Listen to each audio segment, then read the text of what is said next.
할렐루야. 기도하기 좋은 10월의 첫 주 함께 예배하시는 우리 용인교회 모든 성도님들께 하나님께서 주시는 은혜와 사랑이 풍성하게 넘쳐나게 되시길 주님의 이름으로 축원합니다. 자, 우리 좌우 앞뒤 분들과 인사하겠습니다. 하나님은 오늘도 우리와 함께 일하십니다. 인사하겠습니다.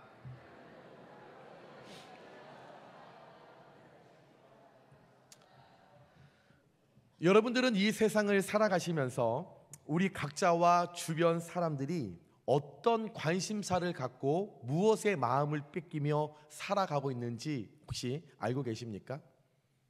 더 쉽게 여쭐까요? 여러분들이 현재 살아가시면서 내게 최대 관심사가 무엇입니까? 본인의 가치관과 환경, 경험에 따라 제각각 다르실 겁니다. 아이를 키우는 부모 입장에서는 육아가 최대 관심사일 테이고, 사업을 하시는 분들은 현 시대의 트렌드가 무엇인지를 빨리 파악하여 그것을 우리 사업에 접목하는 데 마음을 쓰는 것이 나의 최대 관심사일 테고, 고3 아이들은 어떻게 하면 성적을 올려서 좋은 대학교에 갈까, 이것이 최대 관심사일 테고, 짝사랑에 빠진 젊은이들은 상대방의 마음을 어떻게 해서 얻어서 저 사람을 내 사람으로 만들 것인가, 이것이 최대 관심사일 겁니다. 이 세상에 모든 사람들의 관심사는 공통되기도 하지만 어느 시점을 딱 놓고 보면 같은 사람은 아무도 없습니다. 동상이몽이라는 말이 있죠. 한 공간에 있는 사람들도 생각이 다 다르다. 오늘 3부 예배를 우리가 함께 드리면서 하나님 앞에 예배해도 우리의 관심사는 다 다르다라는 거예요. 똑같은 말씀을 전해도 그 말씀을 듣고 내가 관심을 두는 나의 생각과 우리의 마음부터는 제각각 다르다라는 거죠. 그만큼 사람들의 관심사는 같을 수 없고 다 다르다라는 겁니다. 본인의 가치관과 환경, 경험에 따라 내가 어떤 것에 대해 관심사를 갖는 건 자유입니다. 그것에 대해 누구도 왜 너 그런 데에 관심을 갖냐 말할 수 없는 거죠. 아니, 너 그렇게 왜 유행에 그렇게 민감하냐 말할 수 없는 거예요. 아니, 너 그렇게 바쁜 시대에 그런 트렌드를 그렇게 접목해 왜 그러는 거야 말할 수 없습니다. 그러나 우리가 한 번쯤은 신중하게 생각해 봐야 할 부분은 있습니다. 내가 관심을 갖는 것에 대해 그 누구도 말할 수는 없지만 신중하게 내가 생각하고 최대 관심을 두는 그 부분에 관해서는 우리가 신중하게 생각해 봐야 된다라는 거죠. 예를 들어 우리가 평소에 내가 입을 열면 나도 모르게 불평불만하는 것들, 또는 친구들과 가족을 만나서 우리가 수많이 나누는 대화의 주제들, 뭐 어떤 연예인이 뭐를 했다더라, 어떤 정치인이 이번 국감에서 이런 이야기들을 했더라, 또 요즘 무엇이 유행한다더라, 유튜브에서 검증되지 않은 수많은 주장들, 주변에서 흔히 들을 수 있고 쉽게 우리의 길을 움직일 수 있는 흥미로운 이야기들, 그 모든 영역들 가운데 우리가 관심 갖고 쓴 시간과 에너지에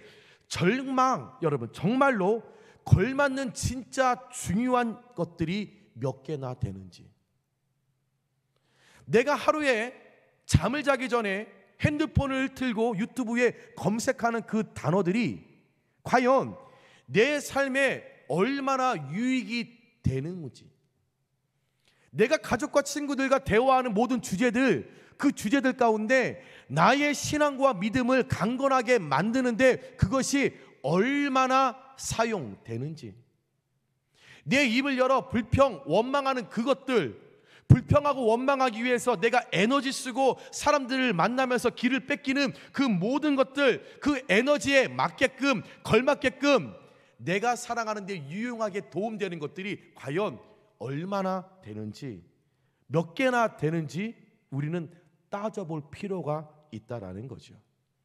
다시 말해, 우리는 무엇이 정말 이 땅을 살아가는데 중요하고 중요하지 않는지, 무엇에 관심을 두고 무엇에 대해 이야기해야 할지, 반대로 어떤 것들에 대해 관심을 내가 좀 더 줄여야 하고 이야기하지 말아야 하고 할지를 잘 따져봐야 한다라는 거죠.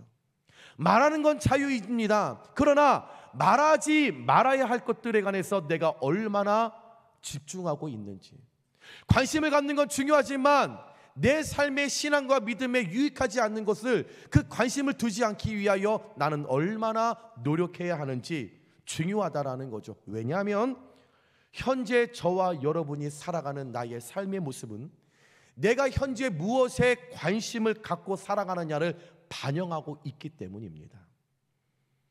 누군가 나를 바라보고 나를 평가할 때는 내 가치관, 내 관심사가 그 사람에게 내 모습을 통해 전달되기 때문에 우리의 관심사는 매우 중요하다라는 거죠.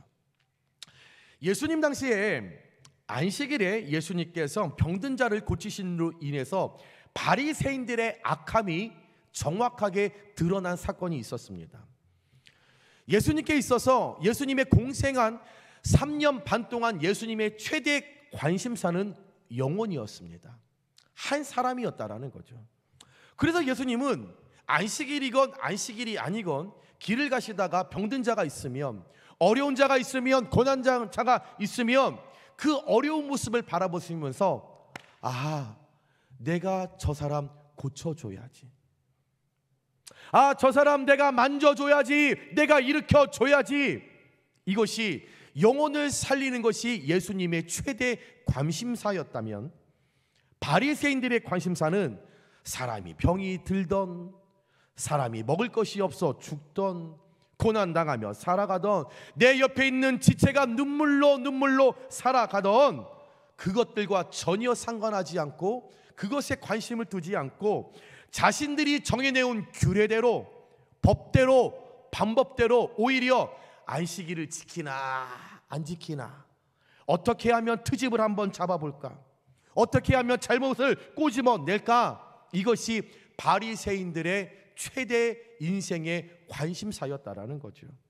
고침받았다, 생명을 살아났다, 부흥하고 있다, 잘 되어가고 있다, 우리 공동체가 이제 사랑의 띠를 띠어 좋은 소식을 내고 있다, 여기에는 전혀 신경 쓰지 않고 관심 두지 않고 늘 냉정하게 악하게 미련한 생각의 틀에 갇혀서 어떻게 하면 상대의 단점만을 부각시킬까, 어떻게 하면 대화하면서 말꼬리를 잡아볼까, 어떻게 하면 그 상대의 트집만을 한번 끌어내볼까. 바리새인의 삶과 그의 관심사가 늘 거기에 있다 보니 그들의 삶은 평생 불평불만의 삶에서 자유하지 못하고 늘 많은 사람들에게 손가락질 당하는 바리새인의 삶에 늘 국한되었다라는 거죠. 삭개오를 한번 떠올려 보시기 바랍니다. 삭개오의 평생 인생의 최대 관심사는 돈이었습니다. 늘 물질이었지요. 늘 문실이 그의 최대 관심사였을 때 수단과 방법을 가리지 않고 돈을 모으다 보니까 정상적인 수입과 부당하게 모은 돈 구분이 없었습니다. 하나님의 것과 내 것이 구분이 없었어요. 하나님의 것, 내 것 구분할 수 있는 여러분 지혜가 없었지요. 그러다 보니 가난한 이웃에 대한 배려 역시 안중에 없었습니다. 내 주변에 먹을 것이 없는 사람이 있음에도 불구하고 오히려 그들에게 세금을 더 뜯어내야지. 뭐 내가 가난하라고 그랬어? 아니 누가 그 나라에 태어나라고 그랬어? 누가 그렇게 공부하라고 그랬어? 난 상관없어. 나의 최대 관심사는 돈이다, 물질이다. 그들이 어렵던 말던 눈물을 흘리던 피를 흘리던 나는 상관없어. 더 많이 뜯어들여, 더 많이 세금을 걷어들여서 나만 부유하면 돼. 이것이 삭개오의 인생이었지요. 그런데 어느 날 삭개오가 우리 마을에 예수님이 오신다라는 이야기를 들었을 때에 그의 관심사가 돌연 물질, 돈에서 예수로 바뀌게 되었습니다. 돈이면 다야, 물질이면 다야, 나만 배부르면 되는 거야, 내 새끼만 좋은 대학 가면 되고 내 자녀만 잘 먹고 잘 살면 되는 거야, 우리 가정만 더욱더 부와 명예를 누리면 되는 거야. 최대의 관심사가 예수로 변하였을 때에, 예수께 집중되었을 때에 이제 그에게 더 이상 돈은 관심사가 아니었죠. 내가 잘 먹고 잘 사는 것이 나의 모든 것 관심사가 아니었죠. 내가 더 높은 자리에 올라가는 것, 그것이 나의 최대 관심사가 아니었죠. 오히려 관심사가 변하게 되니 구분하지 못하였던 그 돈을 더 이상 나에게 머물러 있는 것이 아니라 가난하고 어려운 자들에게 나눌 수 있게 되었죠. 왜요? 관심사가 바뀌니 관심사의 열매가 삶의 변화로 드러나고 나타나는 건 당연하기 때문이라는 것입니다. 오늘 여러분과 함께 살펴본 오늘 말씀의 주인공, 지금으로부터 2500년 전 대제국 바벨론의 이방 나라에서 하나님의 사람이라고 왕의 비서실장쯤, 여러분 최측근까지 올라갔던 포로 2세로서 단 한 번도 자신의 피와 뿌리였던 조국 예루살렘 이스라엘을 밟아보지 않았음에도 불구하고 그 누구보다 조국 이스라엘을 연모하고 사랑했던 지도자, 여호와의 위로라는 뜻을 갖고 있는 느헤미야가 있었습니다. 이 느헤미야는 하가랴의 아들로서 제사장이 아니에요. 지식이 많은 학사도 아닙니다. 아닥삭스 왕의 술 관원이에요. 그냥 술을 관리하는 사람이죠. 평범한 가문의 출신이었지만 개인적인 성품과 능력 때문에 이방 왕에게 인정받았던 사람입니다. 금수저 아니에요. 아버지가 잘난 사람 아니에요.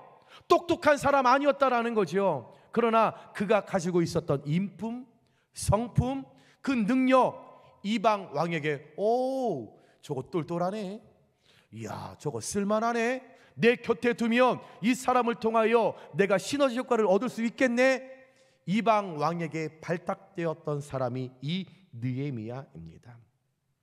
평범한 삶을 살아왔죠. 흙수저입니다. 그러니 비서실장쯤 되는 책측근에 올랐으면 이 느헤미야 왕에게 더 신임을 받기 위해 노력해야 하고 끊임없이 자기 개발에 최대 관심을 둬야 하는 입장인데도 불구하고 오늘 느헤미야는 그의 최대 관심사가 더 올라가기 위하여, 왕의 그 눈에 더 혹 들기 위하여, 더 많은 것을 차지하고 누리기 위함이 아닌 그의 최대 관심사는 세상의 불력과 명예가 아닌, 자기 혼자 잘 먹고 잘 사는 것이 아닌 노블리스 오블리즈, 높은 사회적 신분에 올라갔으면, 거기에 상응하는 삶을 사고 있으며 도덕적으로라도 어렵고 가난한 자들을 도와야 한다라고 하는 노블리스 오블리주의 삶을 살았던 것이 오늘 느헤미야의 삶이었다라는 거죠.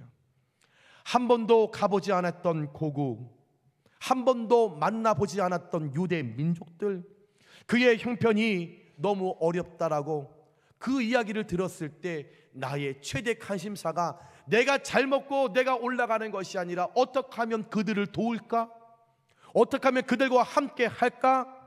내가 높은 자리에 이제 올라왔으니까 이제 그 영향에 맞게 없고 가난한 사람들을 깔보고 외면하고 비난하는 것이 아니라 그 위치에 있는 만큼 넉넉하게 베풀고 나누고 관심을 가져주라는 것은 노블레스 오블리즈의 정신으로 그의 삶을 살아갔던 것이 느헤미야였습니다.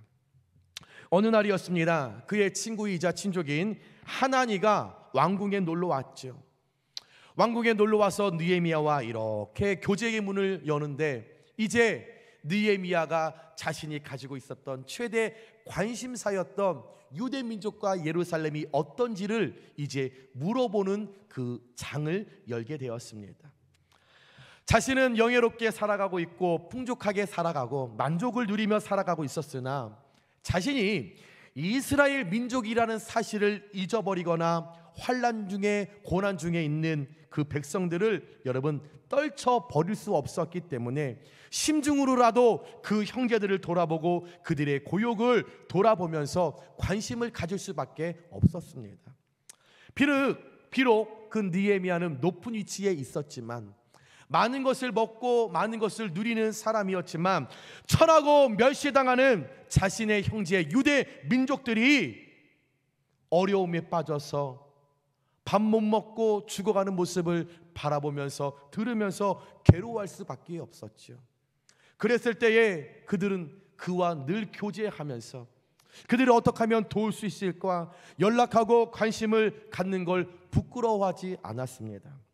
보통 세상 사람들은 내가 높은 자리에 올라가고 내가 잘 되면 사람을 무시하는 경우가 있죠. 누군가가 나에게 도움을 요청하면 나도 어려웠었을 때 괴로웠었을 때가 있었음에도 불구하고 잊어버리고 그 사람을 깔보고 비아냥거리고 하대하는 일이 우리 세상의 모습이라는 거죠. 높은 자리에 올라갔었을 때에 예전에 누군가 교제했던 사람이 길거리에서 만나서 어머머 집사님 잘 있었어 말 한마디를 하면 옆에 주변 사람들이 나를 이상하게 볼까 외면하고 누구냐고 나 아냐고 비열한 모습을 보이는 것이 우리 세상의 모습이라는 거죠. 누군가가 나의 신문이 올라갔었을 때에 잘 있었냐고 물어보면 잘 있었다고 손잡아주는 것이 당연히 그리스도의 모습인데, 누군가가 조금 나의 행색이 초라하고 좀 그 사람이 가난해 보이고 그런 사람이 나를 알아차리면 인사하면 주변에 나와 함께하는 사람들이 집사님 저 사람 알아?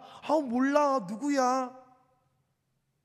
이런 교만하고 이런 악함의 모습이 우리가 살아가는 세상의 모습일 수 있었다라는 거죠. 그러나 내가 그 유대민족 예루살렘을 사랑하는 그 마음 변치 않고 내가 그들을 향하여 최대 관심을 가는 것, 내가 나의 채통을 떨어뜨리는 것이 아니라 오히려 그것을 부끄러워하지 않고 기뻐하며 즐거워하며 그곳에 관심을 가졌던 노블레스 오블리주의 삶을 살았던 그 느헤미야, 오늘 그 예루살렘과 유대 민족에게 관심의 문을 활짝 열면서 이제 하나니에게 묻었죠. 하나니야야, 우리 유대 민족과 예루살렘이 어떻게 살고 있느냐? 그때 하나니가 오늘 3절에 이렇게 이야기를 하죠. 그들이 내게 이르되 사로잡힘을 면하고 남아있는 자들이 그 지방 거기에서 큰 환난을 당하고 능력을 받으며 예루살렘 성은 허물어지고 성문들을 불탔다 하는지라. 지금 느헤미야는 최대 관심사가 유대 민족과 예루살렘이 어떻게 살고 있는가가 가장 관심이었다라는 거예요. 그래서 물어봤죠. 기대했죠. 잘 살고 있다라는 이야기를 듣고 싶었겠죠. 그러나 들려온 소식은 비보의 소식입니다. 하나님의 백성들이 이방인들의 목전에서 능욕을 당하고 있다. 이방인들이 그들을 저주하고 그들을 멸살하고 있다. 성벽이 무너지고 성문들은 다 불타고 있다. 그 소식을 들은 느헤미야, 나의 최대 관심사가 무너져 버린 거죠. 관심을 갖고 있던 그 모든 것들 가운데 슬픈 이야기를 듣게 된 거죠. 그 자리에 주저앉은 느헤미야, 여러분 울며 불며 수일 동안 슬퍼했습니다. 4절입니다. 내가 이 말을 듣고 앉아서 울고 수일 동안 슬퍼하며 하늘의 하나님 앞에 금식하며 기도하여. 그는 왕궁에서 안락한 삶을 살고 있었지만 동족들의 어려움을 자신의 일처럼 느끼며 슬피 울었다라는 거죠. 분명 느헤미야 이렇게 생각하고 말할 수도 있었어요. 야, 뭐 예루살렘이 무너지고 그 사람들이 능욕을 당하고 그 사람이 죽는 거 나 때문이야? 아니 그거 그 사람들의 사정이지 뭘, 이렇게 말할 수 있는 거예요. 아니 내가 그 유대민족 난 살아보지도 않았는데 예루살렘에 가보지도 않았는데 왜 내가 신경을 써야 돼? 사실 말할 수 있는 거예요. 그것이 사실이에요. 그것이 진실이에요. 야, 내가 무슨 힘이 있다고? 야, 내가 왕도 아닌데 그리고 멀리 떨어져 있는데 내가 도움을 줘봤자 얼마나 도움을 주겠어? 이렇게 말할 수 있는 거겠지요. 아니면 다음에 내가 예루살렘에 갈 때 내가 좀 돈 마련해서 좀 갖다 줄게. 내가 예루살렘에 언제 방문하게 되면 내가 좀 옷까지 모아서 좀 도와줄게. 내가 언제 가면 내가 그때가 되면 내가 수세미 더 만들어서 몇천 개 갖다 줄게. 그렇게 말할 수 있었을 것입니다.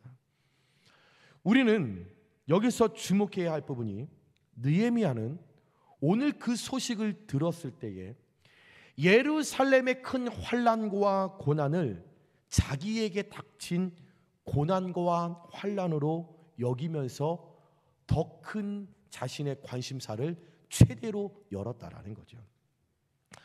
사실 느헤미야는 포로 2세로서 단순한 성공이 아닌 믿음으로 성공한 사람입니다. 그러면 오늘 하나니가 왕궁에 와서 손에 전해준 그 소식을 듣고 얼마든지 예루살렘의 멸망에 대해서 자신들의 조상을 들먹거리며 욕하고 비난할 수 있는 입장이죠. 조상들 때문에 예루살렘이 멸망했어. 1세대 조상들이 하나님 앞에 우상 숭배해서 그 나라는 망한 거야.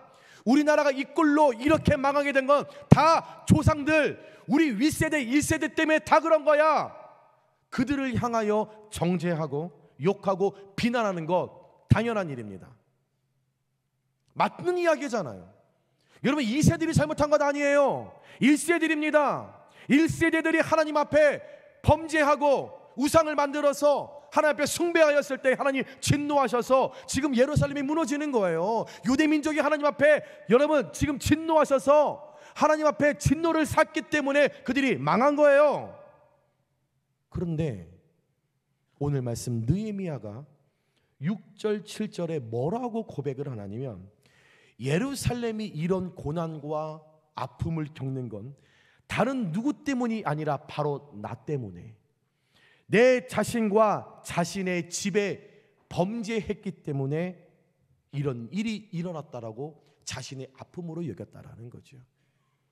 나는 잘못하지 않았어요. 그러나 어떤 상대가 어려움을 처했을 때 그 모습을 바라보면서 하나님 앞에, 하나님, 내가 잘못해서, 내가 기도하지 않아서, 내가 믿음으로 살지 않아서 이런 일이 일어났습니다 라면서 내 탓이라고 여기면서 그 문제를 놓고 금식, 생명 걸고 하나님 앞에 간구하겠다, 내가 기도하겠다, 매달리겠다. 현재 일어난 상황 가운데 자잘못을 따지는 것이 아니라, 누가 잘했다, 누가 잘못했다 거기에 관심을 갖는 것이 아니라, 어떻게 하면 이 문제를 풀어갈 것인가.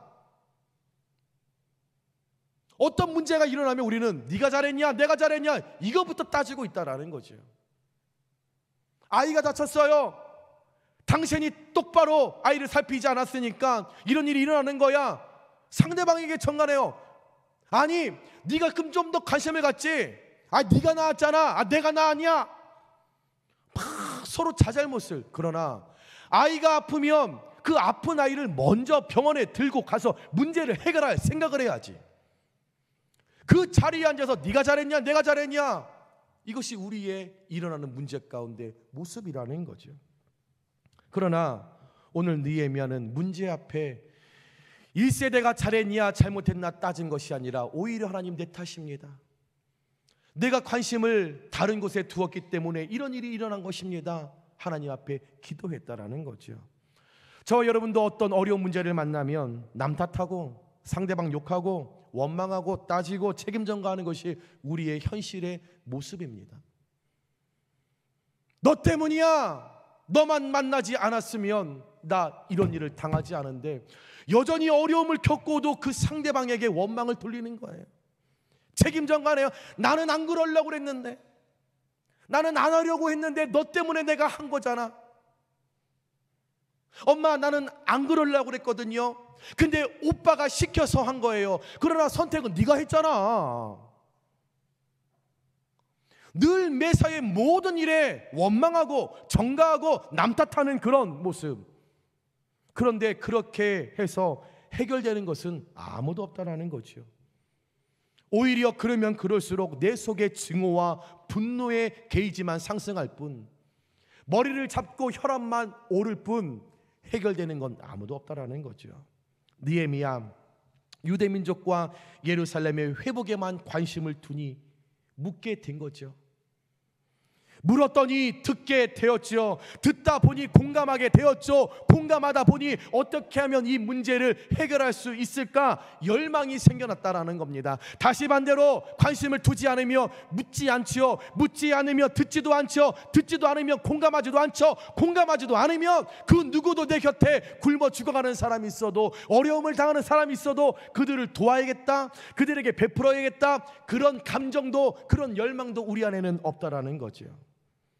오늘 관심을 갖고 묻고 듣고 공감하고 열망을 가졌던 느헤미야, 그 문제를 해결할 수 있는 비결 하나님 한 분밖에 없음을 기억하며 그 하나님 앞에 기도, 금식의 기도의 문을 열면서 사랑하기에 관심을 갖고 시작한 금식 기도는 먼저 7절에 하나님 앞에 자신의 민족과 죄를 철저히 통회하며 회개하며 하나님의 첫 번째 자비하심을 구하게 되었고, 사랑하기에 관심을 갖고 시작한 금식 기도는 8절과 9절 말씀에 근거하여 이스라엘 회복을 위해 하나님의 두 번째 긍휼하심을 구하게 되었고, 사랑하기에 관심을 갖고 시작한 금식 기도는 10절과 11절에 자신이 이스라엘을 위해 사역할 수 있도록 하나님의 세 번째 역사하심을 간구하게 되었다라는 거죠.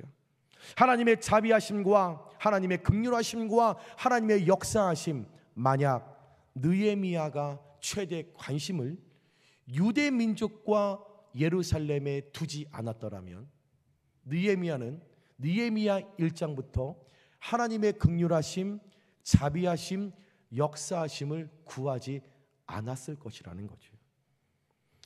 느헤미야가 하나님 앞에 관심을 갖고 드렸던 기도의 주제는 딱 하나, 부흥, 리바이벌이었습니다.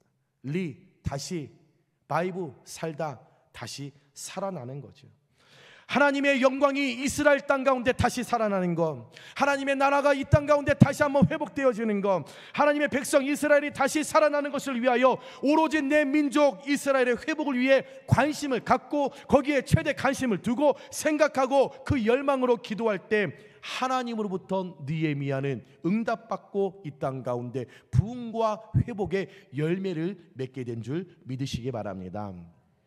한 사람 느헤미야의 관심이 기도의 열망을 품게 하고 열망의 기도를 통해 이스라엘이 다시 한번 회복, 부흥을 경험하게 된 줄 믿으시기 바랍니다.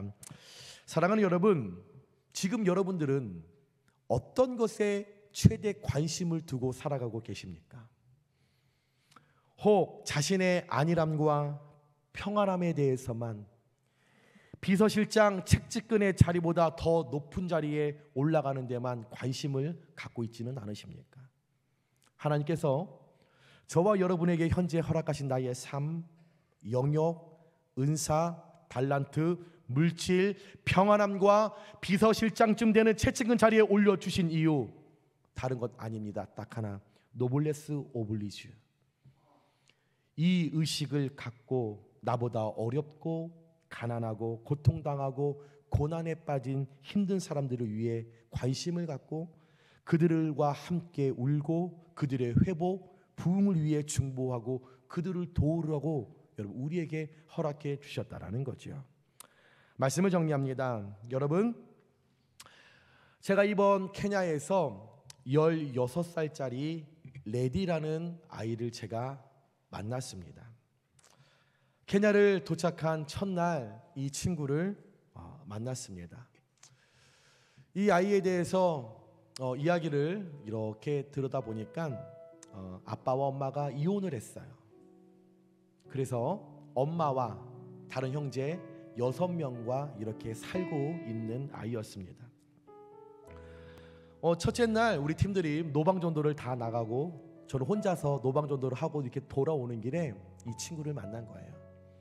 만나자마자 제 손을 먼저 꽉 잡는데 처음으로 제 심장이 두근두근 얼마나 이 심장이 뛰던지 처음 제가 겪어보는 감정이었습니다.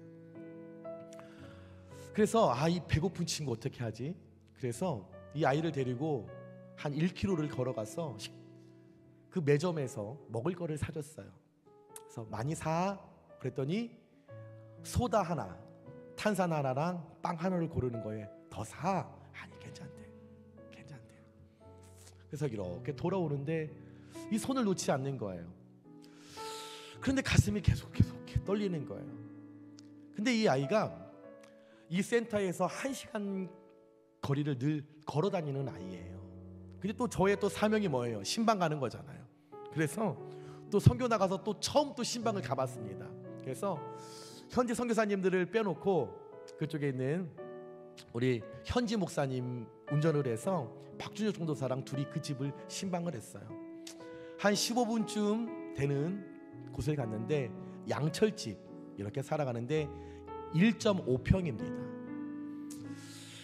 그 집을 딱 들어가는 순간에 벌써 눈물이 터졌어요. 제가 어떻게 1.5평에서 6명이 살지? 침대 2개가 있더라고요. 그리고 소파 하나가 있어요. 그리고 옆에 부엌이라고 그릇이 몇 개 이렇게 쌓여 있어요. 근데 여기서 6명이 잠을 자는 거예요. 엄마는 베이비시터인데 이혼을 하고 이렇게 뭐 2, 3일씩 아기를 보고 하루 와서 잠을 자고 이렇게 생활을 합니다. 그래서 레디야 행복하니? 행복하대요. 왜 행복하니? 예수님 때문에 행복하다라는 거예요. 근데 하나도 안 행복해 보여요. 바닥은요 다 쓰레기며 흙바닥이며 화장실은 바깥에 있죠. 정말 살아갈 수 없는 그 형편이에요. 그런데 제 마음을 더 아프게 한 부분이 이 주방이었어요. 이 강대상만한 이런 테이블에 그릇이 이렇게 쌓여 있는데 이게 소금이 조금 있고 이렇게 있는데 먹을 것이 안 보여요. 그런데 한 접시에 하얀 가루가 있어요. 레디야 뭐 먹고 사니? 그러니까 여러분 운가라고 있습니다. 옥수수를 갈아서 그 가루를 물에 개서 쪄서 그들은 먹고 살아가는 거예요. 그러면 1kg를 이렇게 사주면 내 식구가 하루 3끼를 먹어요. 그것이 우리나라 돈으로 1,000원이에요. 그런데 1kg가 되지 않고 정말 이 레디 혼자서도 먹을 수 없는 작은 양밖에 없는 거예요. 그래서 지금 6시가 넘었는데 저녁은 어떻게 하니? 여동생 둘이서 그거를 먹는다라는 거예요. 거기에 제가 너무 마음이 아팠어요. 그래서 제가 신방 가기 전에 저희 센터에서 제가 바리바리 쌌어요. 저희 선교팀이 먹으려고 했던 쌀 1kg를 담고 막 권사님들한테 물어보지 않고 막 뭐 그쪽에 라면이며 과일이며 했고 이만큼을 갖고 갔죠. 그리고 그거를 이렇게 꺼내는데 꺼낼 때마다 이 두 남매가 그렇게 우는 거예요. 얼마나 이렇게 우는지 제가 너무 마음이 아픈 거예요. 그래서 물었어요. 왜 이렇게 우니? 그랬더니 제가 가지고 그 간 쌀을 한 번도 먹어보지 못했다라는 거예요. 그 쌀은 잘 사는 사람들만 먹는 건데 사실 여러분 우간다의 쌀 25kg가 8만 원입니다. 우리나라 돈으로. 그니 싸지 않아요. 그 과일을 꺼내고 과자를 꺼낼 때마다 땡큐 땡큐 계속 감사합니다 감사합니다 그런 얘기를 하는 거죠. 그때 제 마음 가운데 하나님 왜 이 아이를 만나게 하셔서 심장이 그렇게 떨리게 하시고 한 번도 선교를 나와서 이렇게 남의 가정집에 제가 신방한 적이 없는데 왜 이런 마음을 주셨어요? 그런데 제 마음 가운데 이 아이를 입양해야겠구나. 이 아이가 돈이 없어서 학교에서 자주 쫓겨나요. 이 아이가 1년을 학교를 다니는데 학비가 18,000원이래요. 고등학교를 가면 교복을 입고 학비가 1년에 5만 원이래요.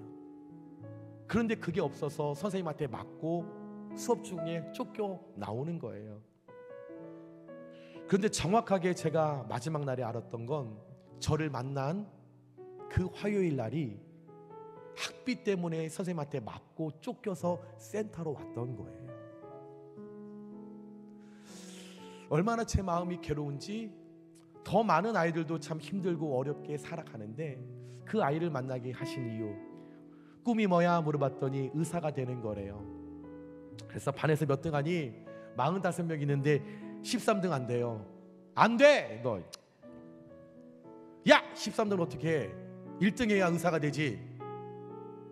그래도 제 마음에 이 아이 대학 학비도 우리 가정에서 좀 내주고 또 기회가 된다면 이 아이 한국에 초청해서 저희 집에서 한두 달 먹이고 입히고 그렇게 해야지. 그 마음을 하나님께서 주신 거죠. 하나님께서 편안하게 살게 해주세요. 하나님께서 잘 먹게 해주세요. 여러분 제가 우리 점심 드시고 음식 남기지 마세요. 잘 지키고 계시잖아요. 제가 갔다 오면서 더 강조해야겠다 생각했어요.